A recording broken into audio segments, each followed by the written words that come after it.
بھائی نے ایک سوال کیا کہ کچھ لوگ ایسے ہوتے ہیں جو امن کے لیے، سکون کے لیے، شانتی کے لیے، پیس کے لیے کچھ تاگے دھاگے ایسے باندھتے ہیں کہ اس سے سکون مل جائے، امن مل جائے. چونکہ میرا ٹاپک تھا خوشحال زندگی، اور خوشحال زندگی میں کہیں بھی میں نے یہ لفظ نہیں لیا کہ تاگے باندھو، سیپی لٹکا دو، کوڑی لٹکا دو، منکا ہے، سکہ ہے، گھوڑے کی نال ہے، نیمبو ہے، بلاوا ہے، مرچی ہے، آئے نہیں وہ. تو بہت سارے لوگ تو اسی سے امن حاصل کرتے ہیں نا. ہمارے سماج میں امن اور شانتی کے لیے، مصیبتوں کو دور کرنے، بلاؤں کو دور کرنے، اپنی حفاظت کے لیے کیا کرتے ہیں لوگ جنرلی؟ سکون. جیسا کوئی انسان بیمار ہو جائے تو کیا علاج کے طور پہ کرتے ہیں ہم؟ بس بیمار ہو جائے تو پورا جسم کو ٹھوک دیتے ہیں اس کو الگ الگ طریقے سے. یہاں یہ باندھ لو، یہاں یہ باندھ لو، یہاں چپکا لو، یہاں لٹکا لو، یہ گھول کے پیو، یہ جلا کے کرو، اس پہ جھاڑو مارو، اس کو چپکاؤ، اس کو ٹھوکو. یہ سب ہوتا ہے. جبکہ میں نے تو وہ تذکرہ کیا ہی نہیں کہ سکون کے لیے، بیماری کے لیے، مصیبت کے حل کے لیے یہ سب ہے. تو بھائی کا سوال تھا کیا یہ شانتی، پیس، امن لا سکتے زندگی میں؟ تو یاد رکھیے ایسی چیزیں سوائے اشانتی کے، سوائے امن کو فساد میں تبدیل کرنے کے، سوائے توحید کو شرک میں تبدیل کرنے کے اور کچھ بھی نہیں کرتی.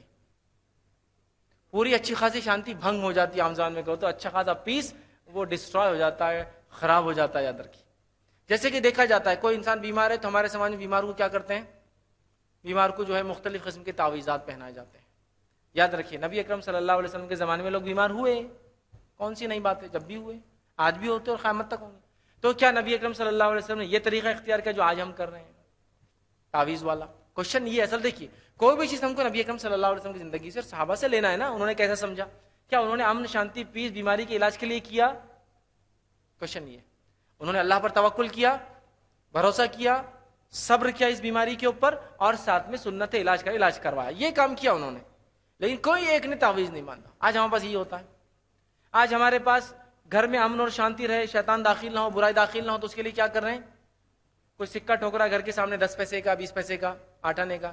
کوئی وہ گھوڑے کی نال، گھوڑے کے نیچے ہوتا ہے نا، اس کی جو نیچے ہوتی ہے وہ لگا رہا ہے، بولے اس سے کیا ہوتا ہے؟ امن اور شانتی آتی ہے. کوئی بیچارہ بھلا میں لیمبو اور مرچی لٹکا رہا ہے، اس میں بولے اس سے امن اور شانتی آتی ہے. میرا ایک بیسک کوشچن ہے، یہ امن و شانتی کیسے لا سکتے جبکہ ان کو ہم پروڈیوس کرتے ہیں، ہم بناتے ہیں؟ ایک آدمی اپنے کھیت میں نیمبو لگائے، اس کو کیڑوں سے بچانے کو یہ دوا مارے، کیڑے نہیں لگنا. جب مارکیٹ میں آ کے بکے تو اتنی طاقت کیسے آتی کہ ہم کو بچا لیتا ہو؟ بیسک کوشچن یہ ہے. عقیدے کا مسئلہ ہے، سمجھ رہے آپ؟ اس سے کوئی امن و شانتی نہیں آتی ہے. اصل امن و شانتی اللہ کے ذکر میں. اصل امن و شانتی اور امن جو ہے وہ جب اللہ پر بھروسہ کیا جائے، اسی پر ایمان لایا جائے، اسی کو مانا جائے، تو اصل ریئل پیس انسان کو ملتی دل میں. یاد رکھیے.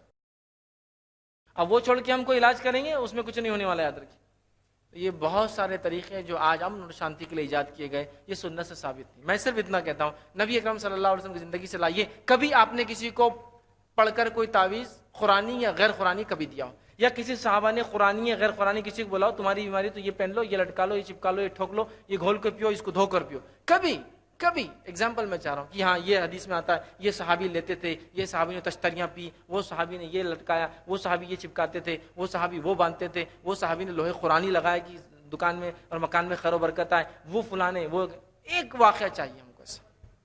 تو لوگ لاتے ہیں ہاں ایک واقعہ ہے، ایک واقعہ ہے. تابعین اپنے بچوں کے یا صحابہ اپنے بچوں یا تابعین اپنے بچوں کے گلے میں بولے تختیاں لاڑے، تعویذات لٹکاتے. وہ کیا تھا میں وہ بھی بتا دیتا ہوں.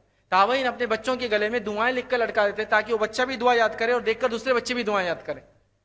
انٹینشن دیکھیں جیسے آپ اپنے ٹیبلٹ میں لگا دے رہے ایک دعا، بچہ آپ کے چلتے پھرتے یاد کرا، تو کیا اس کو آپ تعویذ بولیں گے؟ یہ لرننگ کے لیے. پھر چینج کر دو اس کو. تختیاں تھی، وہ تختیاں تھی اور وہ لکھا ہوا ہوتا تھا، پڑھ سکتے تھے. اب آپ نے تختیوں کو اتنا چھوٹا کر دیا کہ دیکھ ایسا اس کو بائناکولر بھی لگا، مطلب وہ جس کو ہوتے نا آپ اس کا میگنیفائر بھی لگائے تو نہیں دکھتا کہ وہ کیا ہے بول کر لکھا ہوا. پلس انہوں نے جو گلے میں لگائی وہ دعائیں وغیرہ تھی جو کہ یاد کرنے کی نیت سے تھی، حفاظت کی نیت سے نہیں لگائے، یاد کرنے کی نیت سے تھی. آپ کیا نیت سے لٹکا رہے ہیں؟ حفاظت کی. مسئلہ یہ. اور قرآنی یہاں تو غیر قرآنی کا ہی حال ہے، اسی کو انتہا نہیں. غیر قرآنی الف با تا سا بے جیم ہاں خواب 1 2 3 4 5 6 گنتیاں لکھی ہوئی، خانے بنے ہیں نا پورے، گنتیاں لکھی ہوئی، پتہ نہیں کیا کیا رہتا ہو مطلب، اور اس کا فلاں ہے اور برکت کے لیے فلاں فلاں کیا جاتا ہے. یہ بڑی تعجب خیز بات ہے. اس سے کوئی امن و شانتی نہیں آتی، بلکہ یہ اچھی خاصی امن و شانتی بھنگ کرنے کا ایک طریقہ ہے. امن اور شانتی اور پیس اور سکون زندگیوں میں ان چیزوں سے نہیں آتا ہے، وہ اللہ کی طرف سے ہوتا ہے. اور ہمیں اس طریقے پہ عمل کرنا ہے جو وہ بتاتا ہے ہمارا رب، وہ طریقے پہ کریں گے تو امن و شانتی آئیں گی. یہ اس کے خلاف طریقہ ہے، یاد رکھیے یہ اس کے خلاف طریقہ ہے. چونکہ حدیث میں الفاظ ہے من علق تمیمۃ فقد اشرک، جس نے تعویذ پہنا اس نے شرک کیا. اور ایک روایت میں ہے کہ جس نے تعویذ پہنا اللہ نے اسی کے حوالے کر دیا، اسی کے حوالے جا اس سے مدد مانگ. سمجھ رہے ہیں بات؟ لہٰذا اس چیز کو ہم سمجھیں، اور امن کے لیے یہ طریقے اپنانا کہیں بھی سنت سے ثابت نہیں. جو طریقے بتائے گئے وہ یہ تھے، اور اس کے علاوہ اور بھی حدیث میں آپ اس کو پڑھیں انشاءاللہ، ان میں آپ کو یہ طریقہ کبھی بھی نہیں ملے گا کہ یہ طریقہ کوئی استعمال کیا گیا.